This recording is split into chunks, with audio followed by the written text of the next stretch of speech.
Admittedly, it took a while until I found myself able again to continue with real life.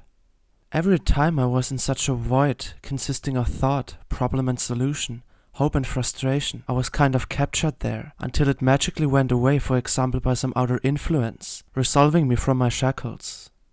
And this time, this magical remedy had a name and was a she. So it's clear as day what I focused on afterwards. We still had to implement our agreement referring to the next GNU session, to which I was looking forward to. But otherwise, I considered what had changed. I mean, our approach was palpable for both of us. The only question was how much that would affect us. Did we reach the next level, or were we still as neutral as before? To be honest, I thought, we never were that neutral.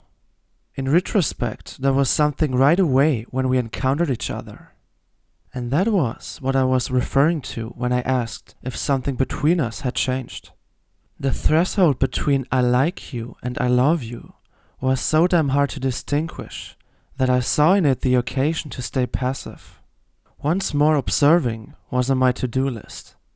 When she makes any approaches to surmount with me this threshold, I will reciprocate, said my match plan. And with this intention established, I turned myself around and asked if she was ready for the first match. Already expecting me, she replied, "Sure, I thought you forgot about that." "How could I?" I mirrored back her wink. Then I reached for the red case and laid it on my lap, a little bit hesitating. "Are we going to play where we always play?" I asked precautionary. "I don't see any difference in playing here or at your side. I will win anyway," she replied, and with that I considered my question as settled and made my way to her bed, where I whispered, "You won't have a chance today, because I'm playing with a strategy." "Oh, do you?" she wondered. Actually, I had none, but could refer to a misplanned strategy as I lost the first 5 matches.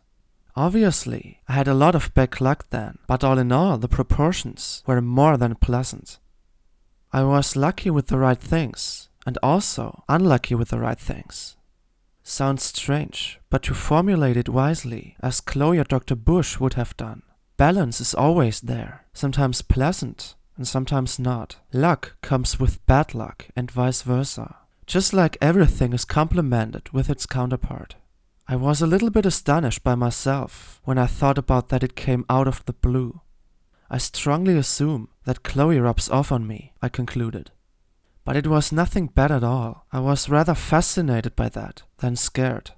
But however, after all, it was just one of the million thoughts that brought me closer to her.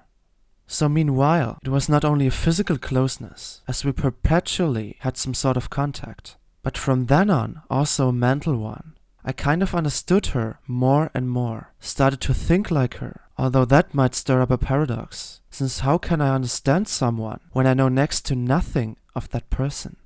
I still had so many unresolved questions to her history, but in those moments I was with her or interacted with her, my whole view was directed on the present moment. That was also the reason why the time just kept on passing without me noticing it. The other way round, the fact that she didn't either showed me that she felt at least similar. So I referred to some sort of deeper understanding that didn't need any personal information of the past. Even though exactly that describes trust in modern times. I mean, you only trust the people you know. The longer you know people, the more you can trust them.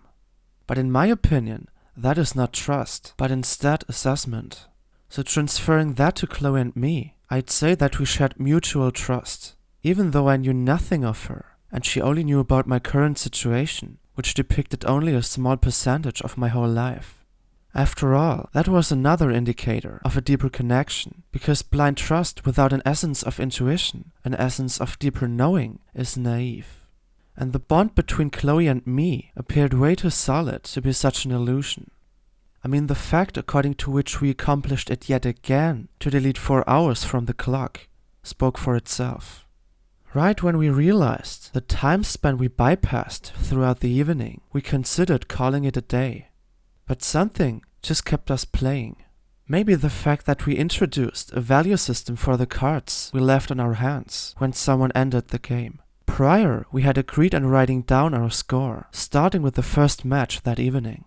After those 4 hours, I led by 27 points, which meant one game could throw over everything.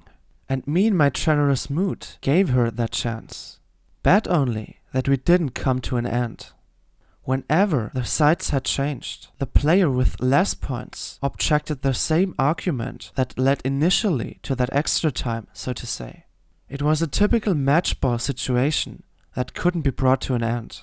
And so the time passed and passed and passed. Since I didn't keep an eye on the clock, I couldn't tell if those 4 hours had transformed into 6 or even 7. But what could I tell? I woke up and saw the daylight shining into my face and waking me up. I scratched my eyes and looked at the ceiling while trying to find a place for myself inside the space-time. One promising remedy was recalling the time or situation before I lost myself. But sadly, I only had pieces. I could remember Chloe and me playing Uno, but except for that, there was only a massive blank space I wasn't able to fulfill. I didn't remember at all what had happened after the longest Uno session of my entire life. As I collected myself a little bit more, I found a vague cause for that. Normally, you can't remember something that didn't happen, right? So, a little bit unnerved and shocked, I presumed the potential problem.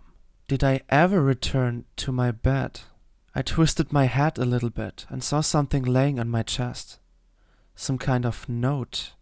As I investigated further, it turned out that it was the score sheet of last night. How did that end up there? Out of curiosity, I compared the scores and saw that I won by 7 points.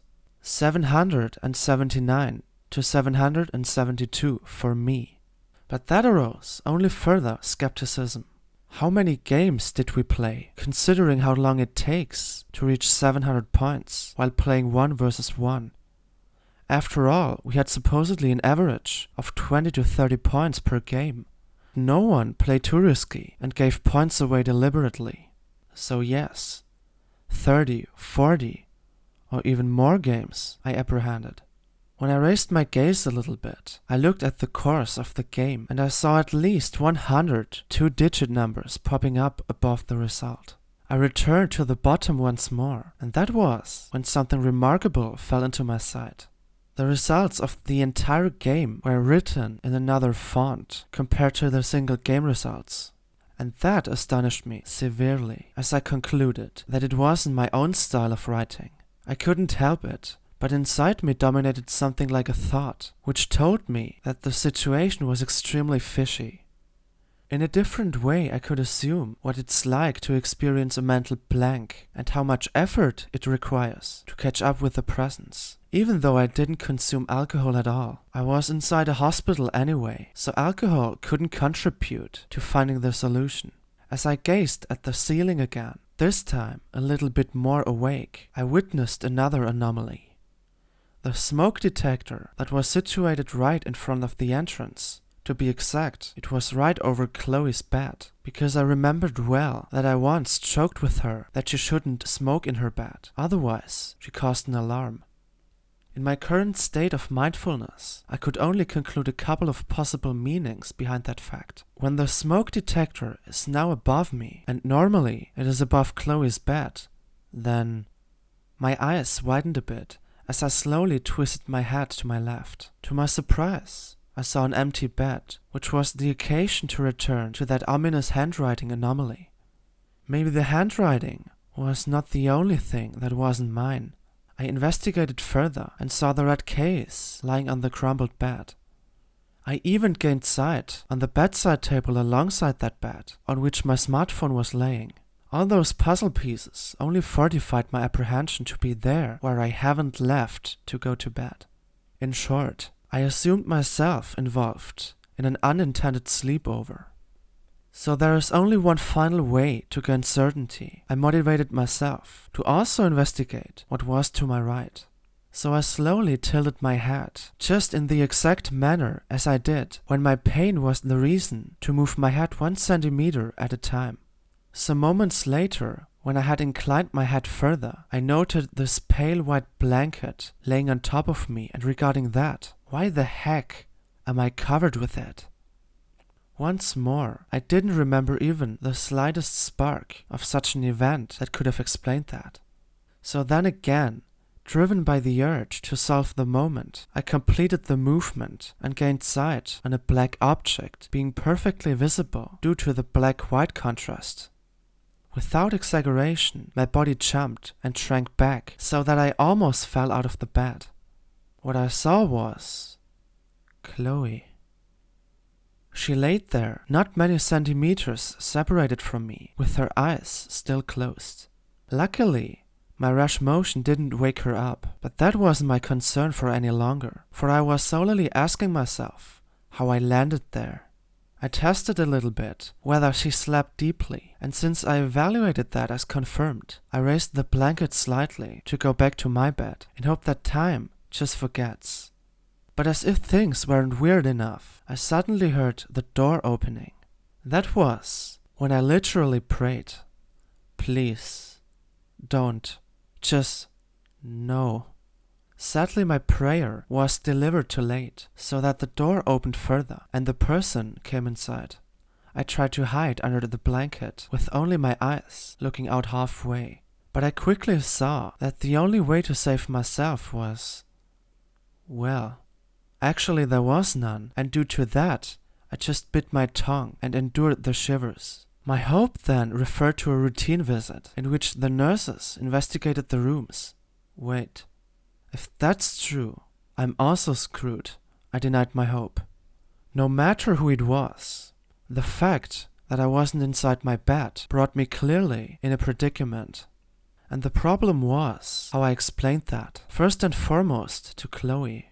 Because I seemed like an exemplary playboy or something like that, and that's not by any means how I want them to see me.